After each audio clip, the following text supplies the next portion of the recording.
श्री शिवाय नमस्तुभ्यम। हर हर महादेव। आइए शुरू करते हैं सावन मास माध्यम का 16वां अध्याय।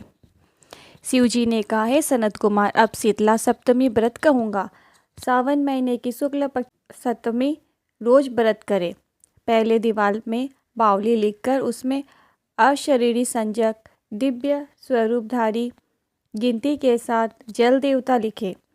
2 लड़कों के सहित पुरुष संगीत नारी एक घोड़ा बेल नरवाहन सहित पालकी ले 16 उपचार द्वारा जल देवों की अर्चन कर ककड़ी दही और भात का नैवेद्य समर्पण करे।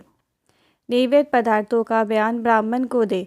इस तरह 7 साल तक व्रत कर प्रति 7 सौभाग्यवती को भोजन कराकर उद्यापन करे। एक सोने के पात्र में 7 जल देवों की प्रतिमा रखकर लड़के के सहित उन प्रतिमा में पहले रोज शाम को भक्ति द्वारा अर्चन करे। दूसरे रोज सुबह गृह होम सहित चरु होम करे। जिन्होंने पूर्व इसको किया था उन्हें जो फल मिला है उसे आप सुने। सौराष्ट्र देश में शोभन नाम वाला नगर था। उसमें एक धनी सब धर्म को मानने वाला निवास करता था। उसने निर्जल तथा विजन वन में वापी खुदवाई। उसमें उतरने के लिए बहुत धन खर्च कर पशुओं के निमित्त जलपान आर्थ दृढ़ पत्थरों की रमणीक सीढ़ी का निर्माण कराया, जो बहुत टिकाऊ और मजबूत बंदी थी, जिसके चारों ओर थके हुए पथिकों के लिए वृक्षों से संयुक्त बगीचे का निर्माण कराया। उस बावली का पानी सूख जाने से बिंदु मात्र जल भी ना मिला। उसी समय दुखी हो धनी ने कहा कि मेरा परिश्रम व्यर्थ हुआ तथा धन भी व्यर्थ में खर्चा हो गया। यो वह धनी चिंता कर रात को उस बावली के पास सो गया। उसे रात को स्वप्न में जल देवों ने आकर कहा, हे धनद, जल निकलने का उपाय सुनो। यदि सादर अपने पुत्र की हम लोगों के लिए बलि दो तो यही बावली उसी क्षण जल में भर जाएगी। इस प्रकार स्वप्न देखकर धनिक ने अपने गृह आकर अपने पुत्र से स्वप्न की सारी कथा कही। द्रविड़ नाम वाला जो धनत का पुत्र था वो भी धर्म तत्पर था।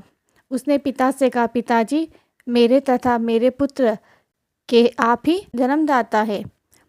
उसने भी यह धर्म का काम किया। इसमें आपको क्या विचार करना है, क्योंकि धर्म स्थायी तथा पुत्र आदि सब नाशवान है। अल्प मूल्य से बड़ी चीज का मिलना कठिन कहाँ है। मेरे सोतांशु तथा चंडासु नाम वाले 2 लड़के हैं। उसमें बिना बिचारे बड़े सितांशु नाम वाले लड़के की बलि दे दे। पर हे पिताजी, ये बात स्त्रियों से गुप्त रखे। गुप्त का प्रकार यह है कि मेरी पत्नी गर्भवती है, प्रसव का समय निकट है, वो अपने बाप के घर में जाने वाली है। उसके साथ मेरा कनिष्ठ बालक हो जाएगा। उसी समय है तात ये काम निर्विघ्न होगा। धनत ने पुत्र का यह संवाद सुनकर प्रसन्न हो कहा, हे पुत्र, धन्य हो, तुम मेरे लड़के हो, अतः मैं भी धन्य हूँ। मैं स्वयं को पुत्र वाला मानता हूँ। इसी बीच पिता ने घर से सुशीला पत्नी का बुलावा आ गया। वो पिता घर द्रविड़ गई। उसी समय द्रविड़ ने अपनी पत्नी से कहा कि ये बड़ा पुत्र मेरे पास रहेगा तथा छोटा लड़का तेरे साथ जाएगा। सुशीला ने अपने ससुर के कहने मात्र से वैसे तुरंत ही किया। उसके जाने के बाद पिता और पुत्र दोनों ने उस सितांशु लड़के की देह में तेल लगाकर नहलाया तथा सुंदर कपड़े और आभूषणों से उसे भूषित किया। वरुण नक्षत्र पूर्व आषाढ़ा के आ जाने पर प्रसन्नता से उस बावली के किनारे पर उस लड़के को खड़ा कर दोनों ने कहा, इस लड़के की बलि से जल देवता प्रसन्न हो। उसी क्षण उस पुत्र की बलि से सुधा तुल्य जल से बावली पूर्ण हो गई। दोनों बावली को जल में भरी देखकर प्रसन्न और पुत्र के नाश से दुखित हो अपने घर लौट आए। अपने पिता के घर सुशीला तीसरा लड़का पैदा कर 3 मास बीत जाने पर अपने ससुराल चली।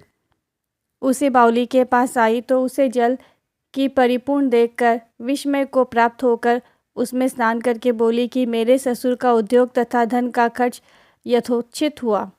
उस रोज सावन महीने शुक्ल पक्ष की सप्तमी तिथि थी।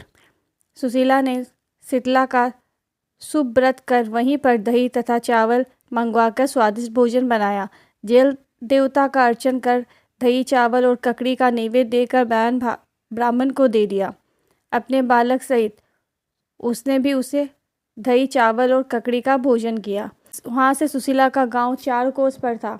जब वहाँ से रमणीय पालकी पर सुशीला सवार होकर घर की और दोनों लड़कों के सहित चली तो आपस में वे जलदेव कहने लगे कि इसका लड़का दे देना चाहिए, क्योंकि बड़ी सुबुद्धि से इसने हम लोगों का व्रत किया है। इसके व्रत के प्रभाव से नवीन पुत्र दे दे। यदि पूर्व का उत्पन्न लड़का नहीं दिया तो हमारी प्रसन्नता का क्या फल होगा।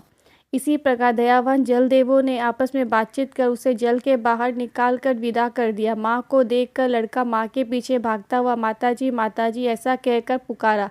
तब लड़के की ऐसी वाणी सुनकर माँ ने मुड़कर देखा। सुशीला अपने लड़के को देखकर चकित हो उसको गोद में बैठाकर सूंघने लगी। वह उससे कुछ नहीं पूछी। सोचा कि यदि इससे पूछूंगी तो ये डर जाएगा। वो अपने चित्त में विचारने लगी कि यदि इसे यहाँ से चोर ले जाते तो इसका अलंकारों से भूषित होना बड़ा कठिन था। यदि पिशाच पकड़ लेते तो वह कैसे छोड़ते, और घर के संबंधी चिंता के समुद्र में गोता लगा रहे होंगे।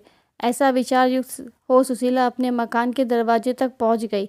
अब पिता पुत्र दोनों विचारमग्न हो कहने लगे कि सुशीला क्या कहेगी तथा उसके पूछने पर हम क्या कहेंगे। इसी बीच तीनों बालकों के सहित सुशीला अपने घर पहुंची।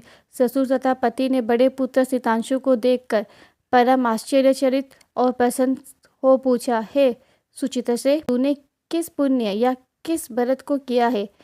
हे भामिनी, पतिव्रता हो, धन्य हो तथा पुण्यवती हो। इस सितांशु को मेरे आज 2 महीने बीत गए हैं, परंतु तुमने फिर इसे कैसे प्राप्त किया। तथा बावली भी जल से परिपूर्ण हुई। जाते समय यहाँ से एक लड़के को ले गई थी तथा आते वक्त 3 पुत्र लेकर आई। हे शुभ्र, वंश का उद्धार तुमने किया। हे शुभानी, मैं क्या तुम्हारी स्तुति करूं। ये ससुर ने प्रशंसा की और पतिदेव ने प्रेम से देखा। सास ने भी स्तुति की। प्रसन्न होकर उसने कहा, ये सब सुमार्ग पुण्य फल है। इस संसार में मनोबलिष्ठ भोग उपभोग कर परमानंदित हुए। हे वत्स, आपसे यह शीतला सप्तमी व्रत कहा। इसमें दही चावल, ठंडा शीतल ककड़ी, फल, बावली, जल तथा शीतला देवता कह गए हैं। इसे करने वाले ताप त्रय से मुक्त होते हैं। इस कारण सावन महीने की शुक्ल पक्ष की सप्तमी का नाम यथार्थ शीतला सप्तमी हुआ। सावन मास मातम का 16वां अध्याय पूर्ण हुआ। आपको अध्याय सुनकर कैसा लगा, आप हमें कमेंट बॉक्स के ज़रिए बता सकते हैं। और बाकी सारे अध्याय की प्लेलिस्ट बना दी गई, आप सारे अध्याय को जाकर वहाँ पर सुन सकते हैं।